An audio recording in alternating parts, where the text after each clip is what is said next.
নমস্কার। সকল গল্পপ্রেমী ও সাহিত্যপ্রেমী শ্রোতা বন্ধুদের আমার অনেক স্বাগত। আমার আজকের নিবেদন কথাসাহিত্যিক শরৎচন্দ্র চট্টোপাধ্যায়ের একটি অনন্য উপন্যাস পরিণীতা। এই পরিণীতা উপন্যাসটি আমি 3টি পর্বে আপনাদের কাছে পাঠ করে শোনাব। আজ শুরু করছি প্রথম পর্ব। শক্তিশীল বুকে পড়িবার সময় লক্ষণের মুখের ভাব নিশ্চয় খারাপ হইয়া গিয়াছিল, কিন্তু গুরুচরণের চেহারাটা বোধ করি তার চেয়েও মন্দ দেখাইল। যখন প্রত্যুষেই অন্তঃপুর হইতে সংবাদ পৌঁছিল গৃহিণী এইমাত্র নির্বিঘ্নে পঞ্চম কন্যার জন্মদান করিয়াছেন। গুরুচরণ 60 টাকা বেতনের ব্যাংকে কেরানি, সুতরাং দেহটিও যেমন ঠিকাগাড়ি ঘোড়ার মতো শুষ্ক শীর্ণ, চোখে মুখেও তেমনই তাহাদের মতো একটা নিষ্কাম নির্বিকার নির্লিপ্ত ভাব। তথাপি এই ভয়ঙ্কর শুভ সংবাদে আজ তার হাতের হুঁকাটা হাতেই রইল। তিনি জীর্ণ পৈতৃক তাকিয়াটা ঠ্যাস দিয়া বসিলেন। একটা দীর্ঘশ্বাস ফেলিবারও আর তাহার জোর রইল না। শুভ সংবাদ বইয়া নিয়াছিল তার তৃতীয়া কন্যা 10ম বর্ষীয়া আন্নাকালী। সে বলিল, বাবা চলো না দেখবে। গুরুচরণ মেয়ের মুখের দিকে চাহিয়া বলিলেন, মা 1 গ্লাস জল আনতো, খাই। মেয়ে জল আনিতে গেল। সে চলিয়া গেলে গুরুচরণের সর্বাগ্রে মনে পড়িল সূতিকাগৃহের রকমারি খরচের কথা। তারপরে ফিরের দিনে স্টেশনে গাড়ি আসলে দৌড় খোলা পাইলে 3rd ক্লাসের যাত্রীর ঢল পোডলা পুডলি লইয়া পাগলের মতো যেভাবে লোকজনকে দলিত পিষ্ট করিয়া ঝাঁপাইয়া আসিতে থাকে, তেমনি মারমার শব্দ করিয়া তাহার মগজের মধ্যে দুশ্চিন্তা রাশি হু করিয়া ঢুকিতে লাগিল। মনে পড়িল গত বৎসর তার দ্বিতীয়া কন্যার শুভ বিবাহে বউবাজারের এই দ্বিতল ভদ্রাসনটুকু বাঁধা পড়িয়াছে এবং তাহারও 6 মাসের সুদ বাকি। দুর্গাপূজার আর মাসখানেক মাত্র বিলম্ব আছে। মেজে মেয়ের ওখানে তত্ত্ব পাঠাইতে হইবে। অফিসে কাল রাত্রি 8টা পর্যন্ত ডেবিট ক্রেডিট মিলে নাই। আজ বেলা 12টার মধ্যে বিলাতি হিসাব পাঠাতেই হইবে। কাল বড় সাহেব হুকুম জারি করিয়াছেন, ময়লা বস্ত্র পরিয়া কেহ অফিসে ঢুকিতে পারিবে না, ফাইন হইবে। অথচ গত সপ্তাহ হইতে রজকের সন্ধান মিলিতেছে না। সংসারে অর্ধেক কাপড় চোপড় লইয়া সে বোধ করি নিরুদ্দেশ। গুরুচরণ আর ঠেস দিয়া থাকিতেও পারিলেন না। হুঁকাটা উঁচু করিয়া ধরিয়া এলাইয়া পড়িলেন। মনে মনে বলিলেন, ভগবান, এই কলকাতা শহরে প্রতিদিন কত লোক গাড়ি ঘোড়া চাপা পড়িয়া অপঘাতে মরে, তারা কি আমার চেয়েও তোমার পায়ে বেশি অপরাধী? দয়াময়, তোমার দয়ায় একটা ভারী মোটর গাড়ি যদি বুকের উপর দিয়া চলিয়া যায়। আন্নাকালী জল আনিয়া বলিল, বাবা ওঠো, জল এনেছি। গুরুচরণ উঠিয়া সমস্তটুকু এক নিঃশ্বাসে পান করিয়া ফেলিয়া বলিলেন, আহ, যা মা, গেলাসটা নিয়ে যা। সে চলিয়া গেলে গুরুচরণ আবার শুইয়া পড়িলেন। ললিতা ঘরে ঢুকিয়া বলিল, মামা চা এনেছি, ওঠো। চায়ের নামে গুরুচরণ আর একবার উঠিয়া বসিলেন। ললিতার মুখের পানে চাইয়া তাহার অর্ধেক জ্বালা যেন নিভিয়া গেল। বলিলেন, সারা রাত জেগে আছিস মা, আয় আমার কাছে এসে একবার বস। ললিতা সলজ্জ হাস্যে কাছে বসিয়া বলিল, আমি রাত্রিরে জাগিনি মামা। এই জীর্ণ শীর্ণ গুরুভারগ্রস্ত অকাল বৃদ্ধ মাতুলের হৃদয়ের প্রচ্ছন্ন সুগভীর ব্যথাটা তার চেয়ে বেশি এ সংসারে আর কেহ অনুভব করিত না। গুরুচরণ বলিলেন, তা হোক, আয় আমার কাছে আয়। ললিতার কাছে আসিয়া বসিতেই গুরুচরণ তার মাথায় হাত দিয়া সহসা বলিয়া উঠিলেন, আমার এই মাটিকে যদি রাজার ঘরে দিতে পারতুম, তবেই জানতাম একটা কাজ করলুম। ললিতা মাথা হেঁট করিয়া চা ঢালিতে লাগিল। তিনি বলিতে লাগিলেন, হ্যাঁ মা, তোর দুঃখী মামার ঘরে সে দিন রাত্রি খাটতে হয় না? ললিতা মাথা নাড়িয়া বলল, দিবারাত্র খাটতে হবে কেন মামা? সবাই কাজ করে, আমিও করি। এইবার গুরুচরণ হাসিলেন। চা খাইতে খাইতে বলিলেন, হ্যাঁ ললিতা, আজ তবে রান্না বান্নার কি হবে মা? ললিতা মুখ তুলিয়া বলিল, কেন মামা, আমি রাঁধব যে। গুরুচরণ বিস্ময় প্রকাশ করিয়া জিজ্ঞাসা করিলেন, তুই রাঁধবি কি মা? রাঁধতে কি তুই জানিস? জানি মামা, আমি মামিমার কাছে সব শিখে নিয়েছি। গুরুচরণ চায়ের বাটিটা নামাইয়া ধরিয়া বলিলেন, সত্যি? সত্যি। মামিমা দেখিয়ে দেন আমি কতদিন রাঁধি যে। বলিয়াই সে মুখ নিচু করিল।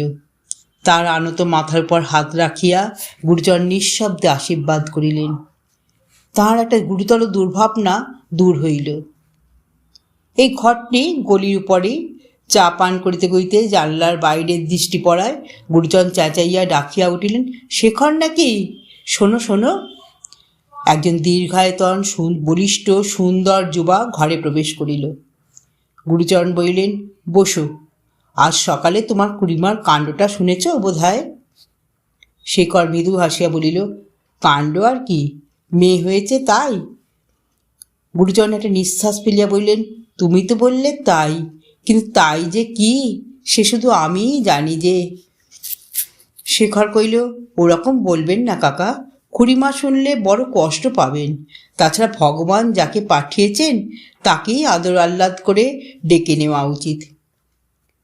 গুরুচরণ মুহূর্তকাল মৌন থাকিয়া বলিলেন, আদর আহ্লাদ করা উচিত সে আমিও জানি, কিন্তু বাবা, ভগবান তো সুবিচার করেন না। আমি গরিব, আমার ঘরে এত কেন? এই বাড়িটুকু পর্যন্ত তোমার বাপের কাছে বাঁধা পড়েছে, তা পড়ুক, সেজন্য দুঃখ করি না শেখর। কিন্তু এই হাতে হাতেই দেখো না বাবা, এই যে আমার ললিতা, মা বাপ মারা সোনার পুতুল, একে শুধু রাজার ঘরেই মানায়। কি করে একে প্রাণ ধরে যার তার হাতে তুলে দিই বলো তো? রাজার মুকুটে যে কোহিনূর জ্বলে, তেমনি কোহিনূর রাশিকৃত করে আমার এই মাটিকে ওজন করলে দাম হয় না।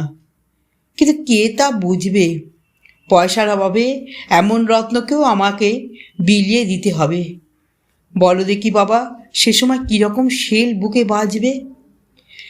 13 বছর বয়স হইল, কিন্তু হাতে আমার এমন 13টা পয়সা নেই যে একটা সম্বন্ধ পর্যন্ত স্থির করি। গুরুচরণের 2 চোখ অশ্রুপূর্ণ হইয়া উঠিল। শেখর চুপ করিয়া রইল। গুরুচরণ পুনরায় কইলেন, শেখরনাথ, দেখো তো বাবা, তোমার বন্ধুবান্ধবদের মধ্যে যদি এই মেয়েটার কোনো গতি করে দিতে পারো। আজকাল অনেক ছেলে শুনেছি টাকা কড়ির দিকে চেয়ে দেখে না, শুধু মেয়ে দেখেই পছন্দ করে।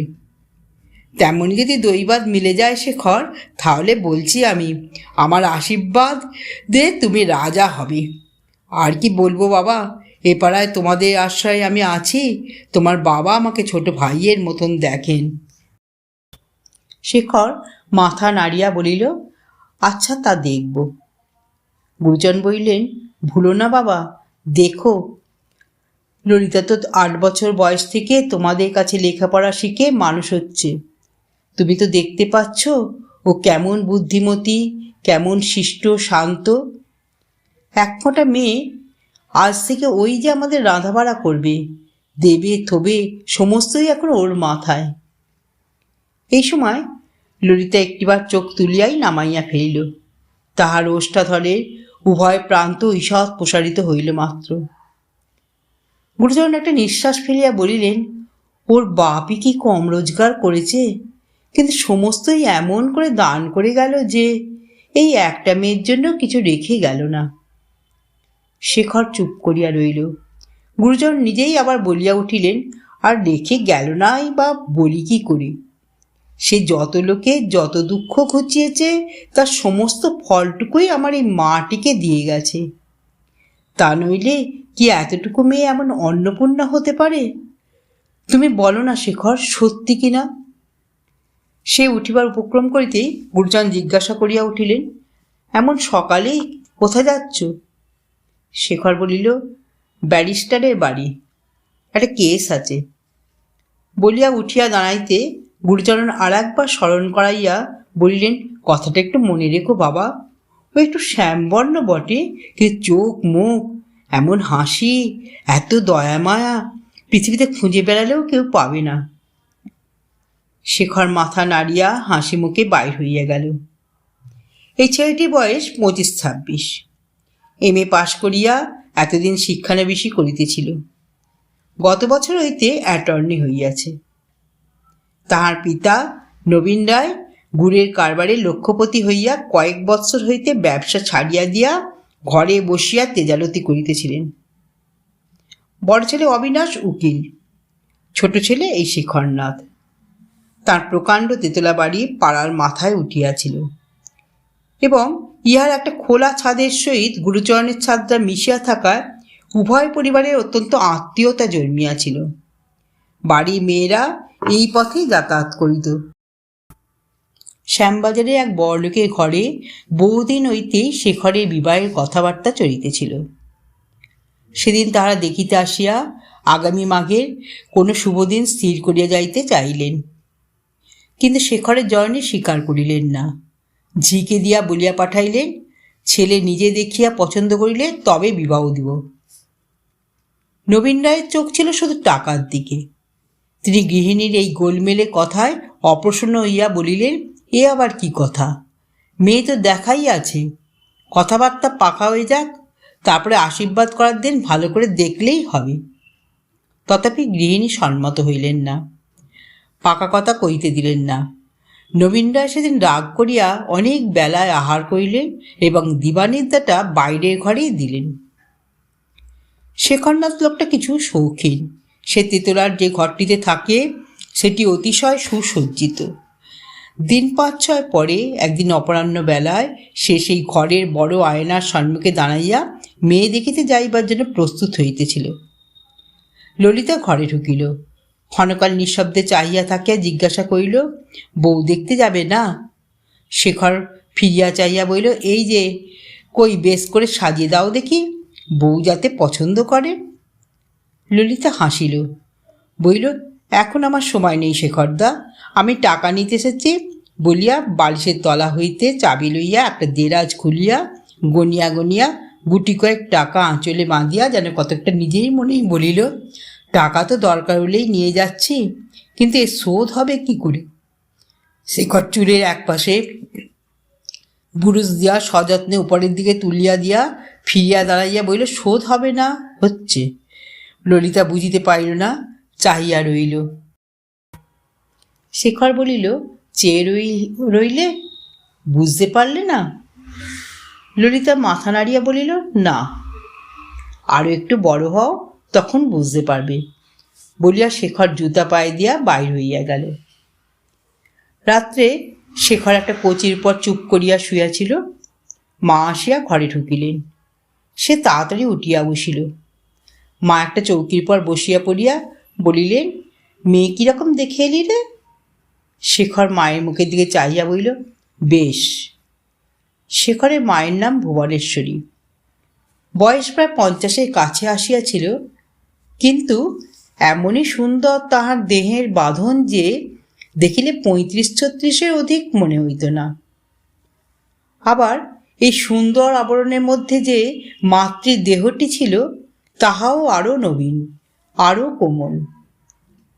তিনি পাড়াগাঁয়ের মেয়ে, পাড়াগাঁয়ে জন্মিয়া সেইখানেই বড় হইয়াছিলেন বটে, কিন্তু শহরের মধ্যে তাহাকে একদিনের জন্য বেমানান দেখায় নাই। শহরের চাঞ্চল্য সজীবতা এবং আচার ব্যবহারও যেমন তিনি স্বচ্ছন্দে গ্রহণ করিয়াছিতে পারিয়াছিলেন, জন্মভূমির নিবিড় নিস্তব্ধতা ও মাধুর্য তেমনই হারাইয়া ফেলেন নাই। এমন মাটি যে শেখরের কত বড় গর্বের বস্তু ছিল সে কথা তাহার মাও জানিতেন না। জগদীশ্বর শেখরকে অনেক বস্তু দিয়াছিলেন, অনন্য সাধারণ স্বাস্থ্য, রূপ, ঐশ্বর্য, বুদ্ধি, কিন্তু এই জননীর সন্তান হতে পারার ভাগ্যটাকেই সে কায়মনে ভগবানের সবচেয়ে বড় দান বলিয়া মনে করিত। মা বলিলেন, বেশ, বলে চুপ করে রইলি যে রে? শেখর আবার হাসিয়া মুখ নিচু করিয়া বলিল, যা জিজ্ঞেস করলে তাই তো বললুম। মা হাসিলেন, বললেন, কই বললি? রং কেমন? ফর্সা? কার মতো হবে? আমাদের ললিতার মতো? শেখর মুখ তুলিয়া বলিল, ললিতা তো কালো মা, ওর চেয়ে ফর্সা। মুখ চোখ কেমন? তাও মন্দ নয়, তবে কর্তাকে বলি। এবার শেখর চুপ করিয়া রইল। মা ক্ষণকাল পুত্রের মুখের দিকে চাইয়া থাকিয়া হঠাৎ জিজ্ঞাসা করিয়া উঠিলেন, হ্যাঁ রে, লেখাপড়া শিখেছে কেমন? শেখর বলিল, সে তো জিজ্ঞেস করিনি মা। অতিশয় আশ্চর্য হইয়া মা বলিলেন, জিজ্ঞেস করিস নি কি রে? যেটা আজকাল তোদের সবচেয়ে দরকারি জিনিস সেইটাই জেনে আসিস নি? শেখর হাসিয়া বলিল, না মা, ও কথা আমার মনেই ছিল না। ছেলের কথা শুনিয়া একবার তিনি অতিশয় বিস্মিত হইয়া ক্ষণকাল তাহার মুখপানে চাইয়া হাসিয়া বলিলেন, তবে ওখানে বিয়ে করবি না দেখছি। শেখর কি একটা বলিতে যাইতেছিল, কিন্তু সেই সময় ও ললিতাকে ঘরে ঢুকিতে দেখিয়া চুপ করিয়া গেল। ললিতা ধীরে ধীরে ভুবনেশ্বরীর পিছনে আসিয়া দাঁড়াইল। তিনি বাঁ হাত দিয়া তাহাকে সুমুখের দিকে টানিয়া আনিয়া বলিলেন, কি মা? ললিতা চুপি চুপি বলিল, কিচ্ছু না মা। ললিতা পূর্বে ইহাকে মাসিমা বলিত, কিন্তু তিনি নিষেধ করিয়া দিয়া বলিয়াছিলেন, তোর আমি তো মাসি হই নে ললিতে, মা হই। তখন হইতে সে মা বলিয়া ডাকিত। ভুবনেশ্বরী তাকে বুকের আরও কাছে টানিয়া লইয়া আদর করিয়া বলিলেন, কিচ্ছু না? তবে বুঝি আমাকে শুধু একবার দেখতে এসেছিস? ললিতা চুপ করিয়া রইল। শেখর কইল, দেখতে এসেছে? রাঁধবে কখন? মা বলিলেন, রাঁধবে কেন? শেখর আশ্চর্য হইয়া জিজ্ঞাসা করিল, কে তবে ওদের রাঁধবে মা? ওর মামাও তো সেদিন বললেন ললিতাই রাঁধা বাড়া সব কাজ করবে। মা হাসিয়া উঠিলেন, বললেন, ওর মামার কি, যা হোক একটা বললেই হলো। ওর বিয়ে হয়নি, ওর হাতে খাবে কে? আমাদের বামুন ঠাকুরনকে পাঠিয়ে দিয়েছি, তিনি রাঁধবেন। বড় বৌমা আমাদের রান্না বান্না করছেন, আমি দুপুরবেলা ওদের বাড়িতেই আজকাল খাই। শেখর বুঝিল মাই দুঃখী পরিবারের গুরুভার হাতে তুলিয়া লইয়াছেন। সে একটা তৃপ্তির নিঃশ্বাস ফেলিয়া চুপ করিল। মাসখানেক পরে একদিন সন্ধ্যার পর শেখর নিজের ঘরে কচির উপর কাত হইয়া একখানা ইংরেজি নোবেল পড়িতেছিল। বেশ মন লাগিয়া গিয়াছিল। এমন সময় ললিতা ঘরে ঢুকিয়া বালিশের তলা হইতে চাবি লইয়া শব্দ সারা করিয়া দেরাজ খুলিতে লাগিল। শেখর বই হইতে মুখ না তুলিয়াই বলিল, কি? ললিতা বলিল, টাকা নিচ্ছি। বলে শেখর পড়িতে লাগিল। ললিতা আঁচলে টাকা বাঁধিয়া উঠিয়া দাঁড়াইল। আজ সাজিয়া গুজিয়া আসিয়াছিল। তাহার ইচ্ছা শেখর চাহিয়া দেখে। কইল, 10 টাকা নিলাম শেখরদা। শেখর আচ্ছা বলিল, কিন্তু চাহিয়া দেখিল না। অগত্যা সে এটা ওটা নাড়িতে লাগিল, মিছিমিছি দেরি করিতে লাগিল, কিন্তু কিছুতেই কোনো ফল হইল না। তখন ধীরে ধীরে বাইর হইয়া গেল।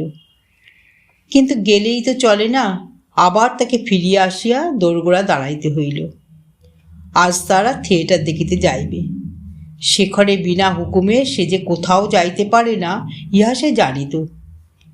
কেউই তাকে ইহা বলিয়া দেয় নাই, কিংবা কেন, কি জন্য, এসব তর্ক কোনোদিন মনে ওঠে নাই। কিন্তু জীবমাত্রেরই একটা স্বাভাবিক সহজ বুদ্ধি আছে, সেই বুদ্ধি তাহাকে শিখাইয়া দিয়াছিল। অপরে যাহা করিতে পারে, যেখানে খুশি যাইতে পারে, কিন্তু সে পারে না। সে স্বাধীনও নয় এবং মামা মামির অনুমতি তার পক্ষে যথেষ্ট নয়। সে দ্বারের অন্তরালে দাঁড়াইয়া আস্তে আস্তে বলিল, আমরা যে থিয়েটার দেখতে যাচ্ছি। তার মৃদু কণ্ঠ শেখরের কানে গেল না। সে জবাব দিল না। ললিতা তখন আরও একটু গলা চড়াইয়া বলিল, সবাই আমার জন্য দাঁড়িয়ে রয়েছে যে। এবার শেখর শুনিতে পাইল। বইখানা একপাশে নামাইয়া রাখিয়া জিজ্ঞাসা করিল, কি হয়েছে? ললিতা একটুখানি রুষ্টভাবে বলিল, এতক্ষণে বুঝি কানে গেল, আমরা থিয়েটারে যাচ্ছি যে। শেখর বলিল, আমরা কারা? আমি, আন্নাকালী, চারুবালা, তার মামা। মামাটিকে? ললিতা বলিল, তার নাম গিরিনবাবু। 5-6 দিন হলো মুঙ্গেরের বাড়ি থেকে এসেছেন, এখানে বিয়ে পড়বেন। বেশ লোক সে। বাহ, নাম ধাম পেশা এটা দিব্যি আলাপ হয়ে গেছে দেখছি। তাতেই 4-5 দিন মাথার টিকিটি পর্যন্ত দেখতে পাইনি। তাস খেলা হচ্ছিল বোধ করি। হঠাৎ শেখরের কথা বলার ধরন দেখিয়া ললিতা ভয় পাইয়া গেল। সে মনেও করে নাই এরূপ একটা প্রশ্নও উঠিতে পারে। সে চুপ করিয়া রইল। শেখর বলিল, এ কদিন খুব তাস চলছিল না? ললিতা ঢোক গিলিয়া মৃদুস্বরে কহিল, চারু বললে যে। চারু বললে? কি বললে? বলিয়া শেখর মাথা তুলিয়া একবার চাহিয়া দেখিয়া কহিল, একেবারে কাপড় পরে তৈরি হয়ে আসা হয়েছে। আচ্ছা যাও। ললিতা গেল না, সেইখানেই দাঁড়াইয়া রইল। পাশের বাড়ির চারুবালা তাহার সমবয়সী এবং সই। তাহারা ব্রাহ্মণ। শেখর ওই গিরিনকে ছাড়া আর তাহাদের সকলকেই চিনিত। গিরিন 5-7 বৎসর পূর্বে কিছুদিনের জন্য একবার এদিকে আসিয়াছিল। এতদিন বাঁকিপুরে পড়িত, কলিকাতায় আসিবার প্রয়োজনও হয় নাই, আসে নাই, তাই শেখর তাহাকে চিনিত না। ললিতা তথাপি দাঁড়াইয়া আছে দেখিয়া বলিল, মিছে দাঁড়িয়ে রইলে কেন? যাও, বলিয়া মুখের সম্মুখে বই তুলিয়া লইল। মিনিট 5 চুপ করিয়া থাকার পর ললিতা আবার আস্তে আস্তে জিজ্ঞাসা করিল, যাব? যেতেই তো বললুম ললিতা। শেখরের ভাব দেখিয়া ললিতার থিয়েটার দেখিবার সাধলোভ পাইল, কিন্তু তাহার না গেলেও যে নয়। কথা হইয়াছিল সে অর্ধেক খরচ দিবে এবং চারুর মামা অর্ধেক দিবে। চারুদের ওখানে সকলেই তাহার জন্য অধীর হইয়া অপেক্ষা করিতেছে, এবং যত বিলম্ব হইতেছে তাহাদের অধৈর্য তত বাড়িতেছে। ইহা সে চোখের পর দেখিতে লাগিল, কিন্তু উপায়ও খুঁজিয়া পাইল না। অনুমতি না পাইয়া যাইবে এত সাহস তাহার ছিল না। আবার মিনিট 2-3 নিঃশব্দ থাকিয়া বইল, শুধু আজকের দিনটি যাব? শেখর বইটা এক পাশে ফেলিয়া দিয়া ধমকাইয়া উঠিল, বিরক্ত করো না ললিতা, যেতে ইচ্ছা হয় যাও, ভালো মন্দ বোঝবার তোমার যথেষ্ট বয়স হয়েছে। ললিতা চমকাইয়া উঠিল। শেখরের কাছে বকুনি খাওয়া তাহার নতুন নহে, অভ্যাস ছিল বটে, কিন্তু 2-3 বৎসরের মধ্যে এরকমটি শুনে নাই। ওদিকে বন্ধুরা অপেক্ষা করিয়া আছে, সেও কাপড় পরিয়া প্রস্তুত হইয়াছে। ইতিমধ্যে টাকা আনিতে আসিয়া এই বিপত্তি ঘটিয়াছে। এখন তাহাদের কাছেই বা সে কি বলিবে? কোথাও যাওয়া আসা সম্বন্ধে আজ পর্যন্ত তাহার শেখরের তরফ হইতে অবাধ স্বাধীনতা ছিল। সেই জন্যই সে একেবারে কাপড় পরিয়া সাজিয়া আসিয়াছিল। এখন শুধু যে সেই স্বাধীনতাই এমন রূঢ়ভাবে খর্ব হইয়া গেল তাহা নহে, যে জন্য হইল সে কারণটা এত বড় লজ্জার, তাহাই আজ তাহার 13 বছর বয়সে প্রথম উপলব্ধি করিয়া সে মর্মে মরিয়া যাইতে লাগিল। অভিমানে চোখ অশ্রুপূর্ণ করিয়া সে আরও মিনিট 5 নিঃশব্দে দাঁড়াইয়া থাকিয়া চোখ মুছিতে মুছিতে চলিয়া গেল। নিজের ঘরে গিয়া ঝিকে দিয়া আন্নাকালীকে ডাকাইয়া আনিয়া তাহার হাতে 10টা টাকা দিয়া কহিল, তোরা আজ যা কালী, আমার বড় অসুখ করছে, সইকে বল গে, আমি যেতে পারবো না। কালী জিজ্ঞাসা করিল, কি অসুখ শেষজি? মাথা ধরেছে, গা বমি বমি করছে, ভারী অসুখ করছে, বলিয়া সে বিছানার পাশ ফিরিয়া শুইল। তারপর চারু আসিয়া সাদাসাদি করিল, পিড়াপিড়ি করিল, মামিমাকে দিয়া সুপারিশ করাইল, কিন্তু কিছুতেই তাহাকে রাজি করিতে পারিল না। আন্নাকালী হাতে 10টি টাকা পাইয়া যাইবার জন্য ছটপট করিতেছিল। পাছে এইসব হাঙ্গামায় পড়িয়া যাওয়া না ঘটে, এই ভয় সে চারুকে আড়ালে ডাকিয়া টাকা দেখাইয়া বলিল, শেষদির অসুখ করছে, সে নাই গেল। চারুদি আমাকে টাকা দিয়েছে, এই দেখো, আমরা যাই চলো। চারু বুঝিল আন্নাকালী বয়সে ছোট হইলেও বুদ্ধিতে কাহারও অপেক্ষা খাটো নয়। সে সম্মত হইয়া তার সঙ্গে করিয়া চলিয়া গেল। চারুবালার মা মনোরমার তাস খেলার চেয়ে প্রিয় বস্তু আর কিছুই ছিল না, কিন্তু খেলার ঝোঁক যতটা ছিল দক্ষতা ততটা ছিল না। তার এই ত্রুটি শুধরাইয়া যাইত ললিতাকে পাইলে। সে খুব ভালো খেলিতে পারিত। মনোরমার মামাতো ভাই গিরিন আসা পর্যন্ত এ কয়দিন সমস্ত দুপুরবেলা তাহার ঘরে তাসের বিরাট আড্ডা বসিতেছিল। গিরিন পুরুষ মানুষ, খেলে ভালো, সুতরাং তার বিপক্ষে বসিতে গেলে মনোরমার ললিতাকে চাই। থিয়েটার দেখার পরের দিন যথাসময় ললিতা উপস্থিত হইল না দেখিয়া মনোরমা ঝিকে পাঠাইয়া দিলেন। ললিতা তখন একটা মোটা খাতায় একখানা ইংরাজি বই হইতে বাংলা তর্জমা করিতেছিল। গেল না। তাহার সই আসিয়াও যখন কিছু করিতে পারিল না, তখন মনোরমা নিজে আসিয়া তার খাতাপত্র একদিকে টান মারিয়া সরাইয়া দিয়া বলিলেন, নে ওঠ, বড় হয়ে তোকে জজিয়তি করতে হবে না, বরং তাস খেলতেই হবে, চল। ললিতা মনে মনে অত্যন্ত বিপদগ্রস্ত হইয়া কাঁদো কাঁদো হইয়া জানাইল, আজ তার কিছুতেই যাইবার জো নাই, বরং কাল যাইবে।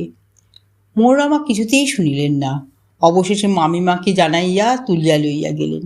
সুতরাং তাহাকে আজও গিয়া গিরিনের বিপক্ষে বসিয়া তাস খেলিতে হইল। কিন্তু খেলা জমিল না। এদিকে সে এতটুকু মন দিতে পারিল না।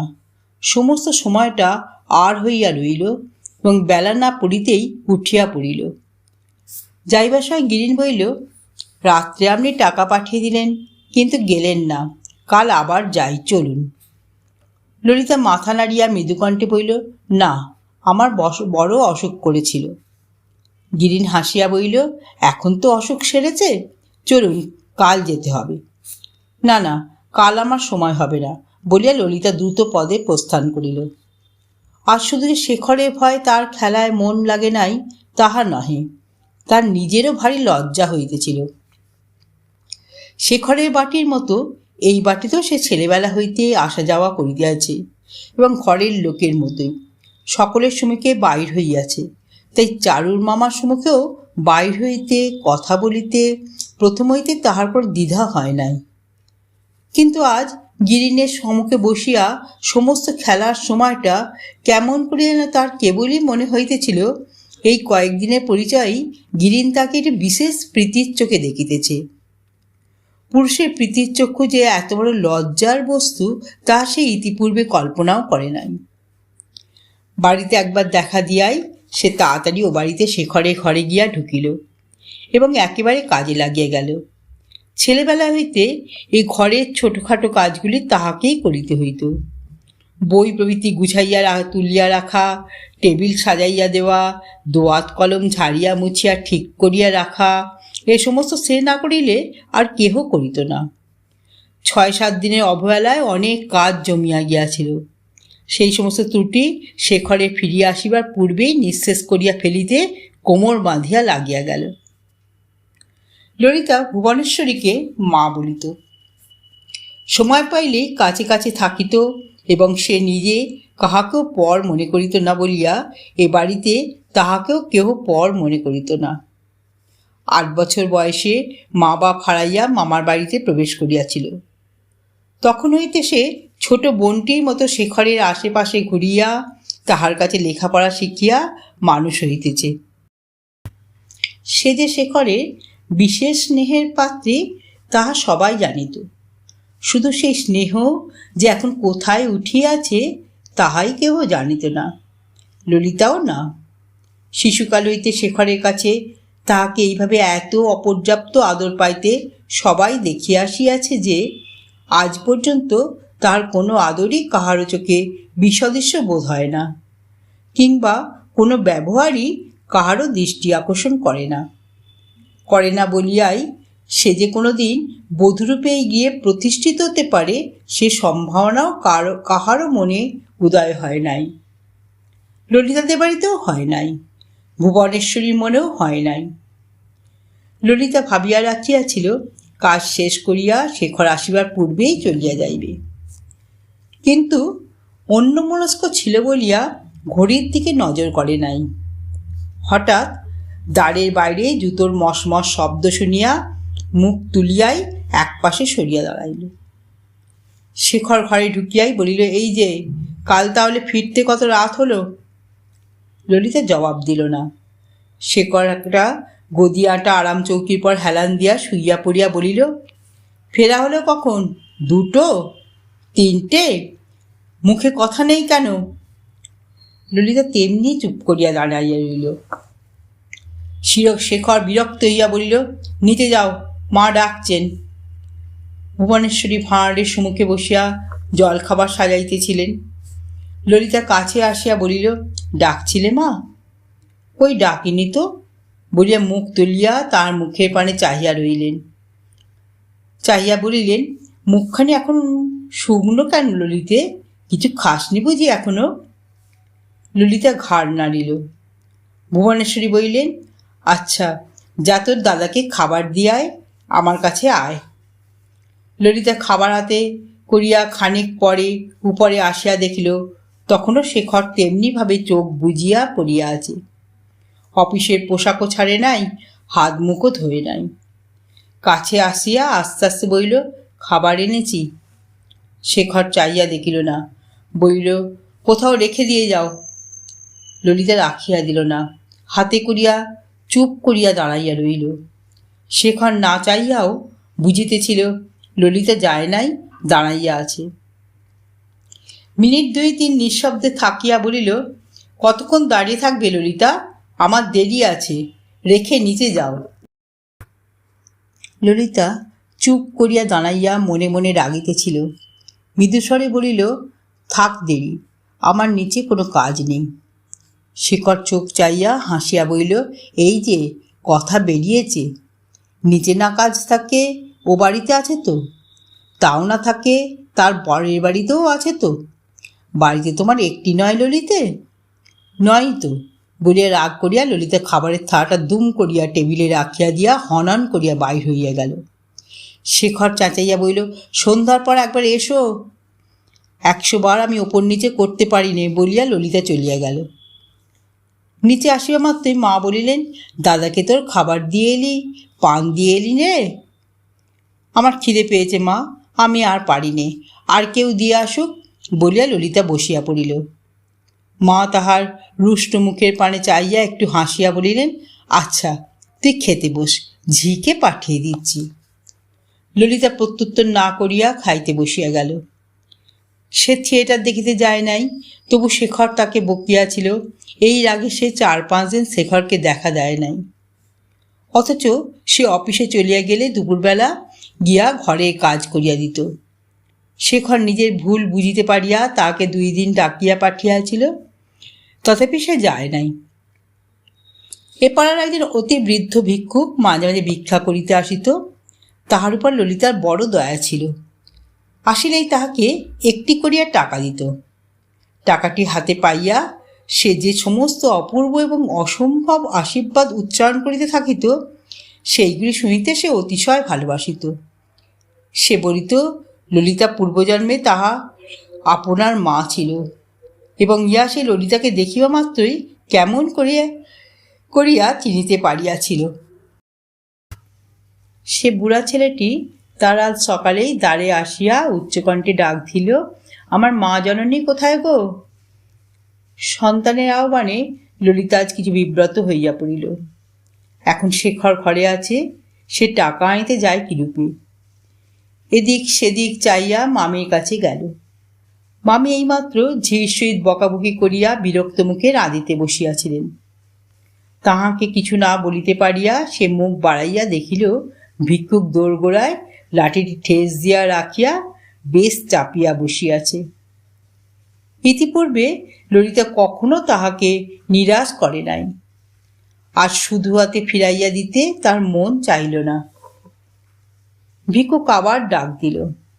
আন্নাকালী ছুটিয়া আসিয়া সংবাদ দিল, শেষজি, তোমার সেই ছেলে এসেছে। ললিতা বলিল, কালী, একটা কাজ কর না ভাই, আমার হাত জোড়া, তুই একটিবার ছুটে গিয়ে শেখরদার কাছ থেকে একটা টাকা নিয়ে আয়। কালী ছুটিয়া চলিয়া গেল। খানিক পরে তেমনি ছুটিয়া আসিয়া ললিতার হাতে একটি টাকা দিয়া বলিল, এই নাও। ললিতা জিজ্ঞাসা করিল, শেখরদা কি বললে রে? কিচ্ছু না, আমাকে বললে চাপকানের পকেট থেকে নিতে, আমি নিয়ে এলুম। আর কিছু বললে না? না, আর কিছু না, বলিয়া আন্নাকালী ঘাড় নাড়িয়া খেলা করিতে চলিয়া গেল। ললিতা ভিক্ষুক বিদায় করিল, কিন্তু অন্যদিনের মতো দাঁড়াইয়া থাকিয়া তাহার বাক্যোচ্ছটা শুনিতে পাইল না। ভালোই লাগিল না। এই কয়দিন তাদের আড্ডা পূর্ণ তেজে চলিতেছিল। আজ দুপুরবেলা ললিতা গেল না, মাথা ধরিয়াছে বলিয়া শুইয়া পড়িল। আজ সত্য সত্যই তার ভারী মন খারাপ হইয়া গিয়াছিল। বিকালবেলা কালীকে কাছে ডাকিয়া বলিল, কালী, তুই পড়া বলে নিতে শেখরদার ঘরে আর যাস নে? কালী মাথা নাড়ি বলল, হ্যাঁ যাই তো। আমার কথা শেখরদা জিজ্ঞাসা করে না? না। হ্যাঁ হ্যাঁ, পরশু করেছিল। তুমি দুপুরবেলা তাস খেলো কিনা? ললিতা উদ্বিগ্ন হইয়া প্রশ্ন করল, তুই কি বললি? কালী বলিল, তুমি দুপুরবেলা চার দিদির বাড়ি তাস খেলতে যাও, তাই বললুম। শেখরদা বললে, কে কে খেলে? আমি বললুম, তুমি আর সইমা, চারু দিদি আর তার মামা। আচ্ছা, তুমি ভালো খেলো না? চারু দিদি ভালো, মামা ভালো খেলে শেষদি। সইমা বলে তুমি ভালো খেলো না। ললিতা সে কথার জবাব না দিয়া হঠাৎ অত্যন্ত বিরক্ত হইয়া বলিল, তুই অত কথা বলতে গেলি কেন? সব কথায় তোর কথা কওয়া চাই, আর কোনোদিন তোকে আমি কিচ্ছু দেব না বলিয়া রাগ করিয়া চলে গেল। কালী অবাক হইয়া গেল। তাহার এই আকস্মিক ভাব পরিবর্তনে হেতু সে কিছুই বুঝিতে পারিল না। মোর আমার তাস খেলা দুদিন বন্ধ হইয়াছে, ললিতা আসে না। তাহাকে দেখিয়া অবধি গিরিন যে আকৃষ্ট হইয়াছিল তা প্রথম হইতেই মনোরমা সন্দেহ করিয়াছিলেন। তাহার সেই সন্দেহ আজ সুদৃঢ় হইল। এই 2 দিন গিরিন কি একরকম উৎসুক ও অন্যমনস্ক হইয়াছিল। অপরাহ্নে বেড়াইতে যাইত না, যখন তখন বাড়ির ভিতরে আসিয়া এঘর ওঘর করিত। আজ দুপুরবেলা আসিয়া বলিল, দিদি, আজও খেলা হবে না? মনোরমা বললেন, কি করে হবে গিরিন, লোক কই? না হয় আয় আমরা 3 জনেই খেলি। গিরিন নিরুৎসাহ ভরে বলিল, 3 জনে কি খেলা হয় দিদি?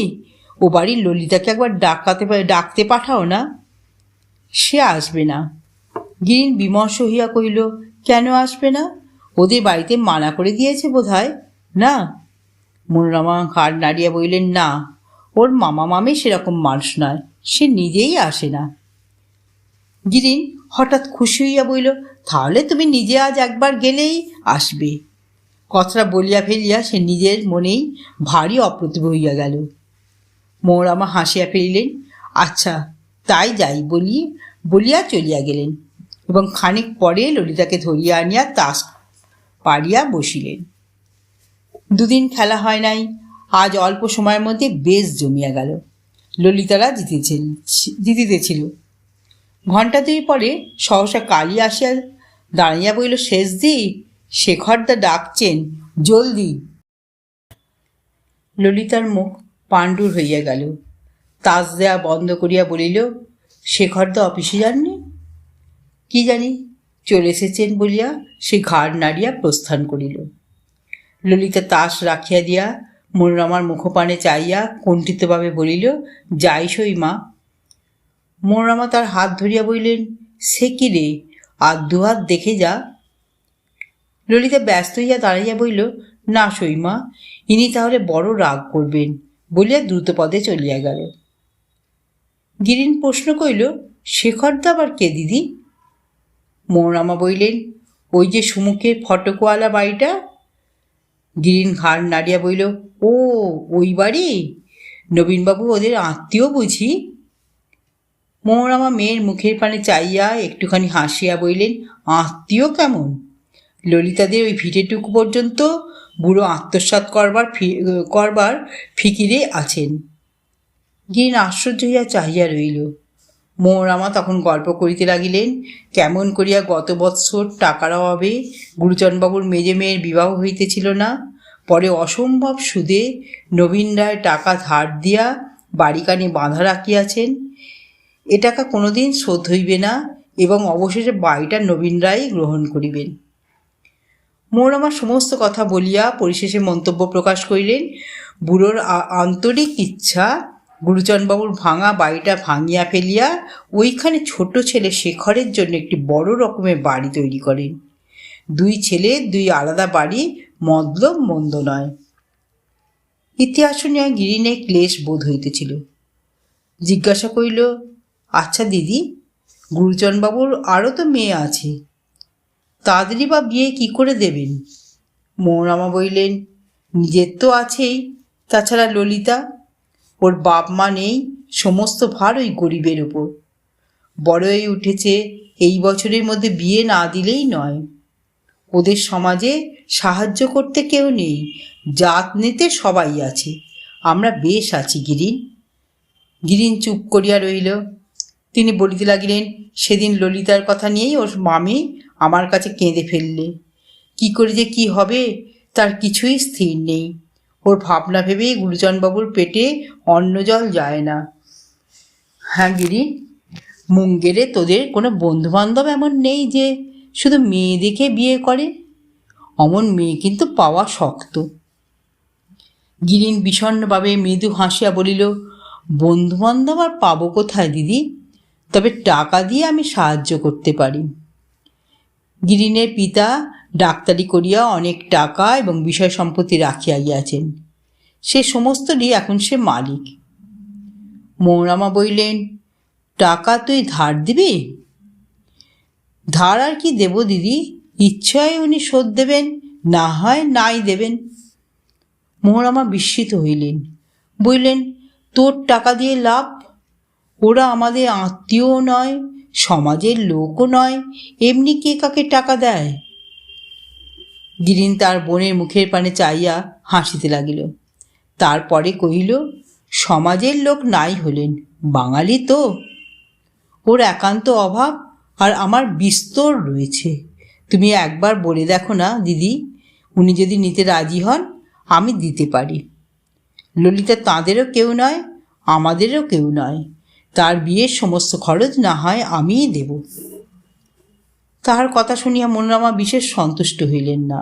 ইহাতে তাহার নিজের ক্ষতিবৃদ্ধি কিছুই নাই বটে, তথাপি এত টাকা একজন আর একজনকে দিতেছে দেখিলে অনেকে স্ত্রীলোকই প্রসন্ন চিত্তে গ্রহণ করিতে পারে না। চারু এতক্ষণ চুপ করিয়া শুনিতেছিল। সে মহা খুশি হইয়া লাফাইয়া উঠিল, বলিল, তাই দাও মামা, আমি সইমাকে বলে আসছি। তাহার মা ধমক দিয়া বললেন, তুই থাম চারু, ছেলে মানুষ, এসব কথায় থাকিস নে, বলতে হয় আমিই বলবো। গিরিন কহিল, তাই বলো দিদি, পরশু রাস্তার উপর দাঁড়িয়েই গুরুজনবাবুর সঙ্গে একটুখানি আলাপ হয়েছিল। কথায় বার্তায় মনে হলো বেশ সরল লোক। তুমি কি বলো? মৌরামা বললেন, আমিও তাই বলি, সবাই তাই বলে।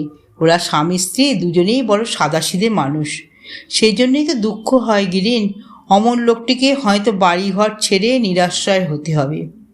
তার সাক্ষী দেখিলে না গিরিন, শেখরবাবু ডাকছেন বলতেই ললিতা কীরকম তাড়াতাড়ি উঠে পালালো। বাড়ি শুদ্ধ লোক ওদের কাছে যেন বিক্রি হয়ে আছে। কিন্তু যত খোসামদি করুক না কেন, নবীন রায়ের হাতে গিয়ে একবার যখন পড়েছে, রেহাই পাবে এ ভরসা কেউ করে না। গিরিন জিজ্ঞাসা করিল, তাহলে বলবে তো দিদি? আচ্ছা, জিজ্ঞাসা করব। দিয়ে যদি তুই উপকার করতে পারিস ভালোই তো। বলিয়াই একটুখানি হাসিয়া বলিলেন, আচ্ছা, তোরই বা চার কেন গিরিন?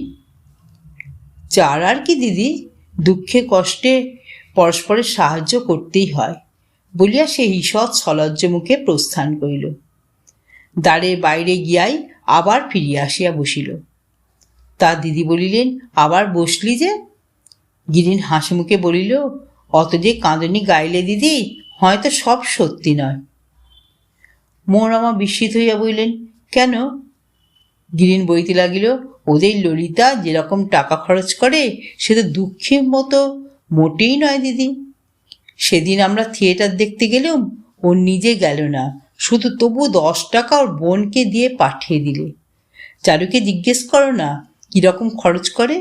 মাসে 20-25 টাকার কম ওর নিজের খরচই চলে না যে। মৌরামা বিশ্বাস করিলেন না।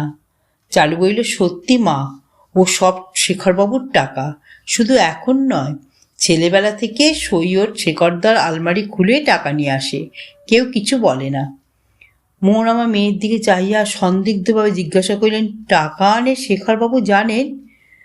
চারু মাথা নাড়িয়া বলিল, জানেন, সুমুখেই চাবি খুলে নিয়ে আসে।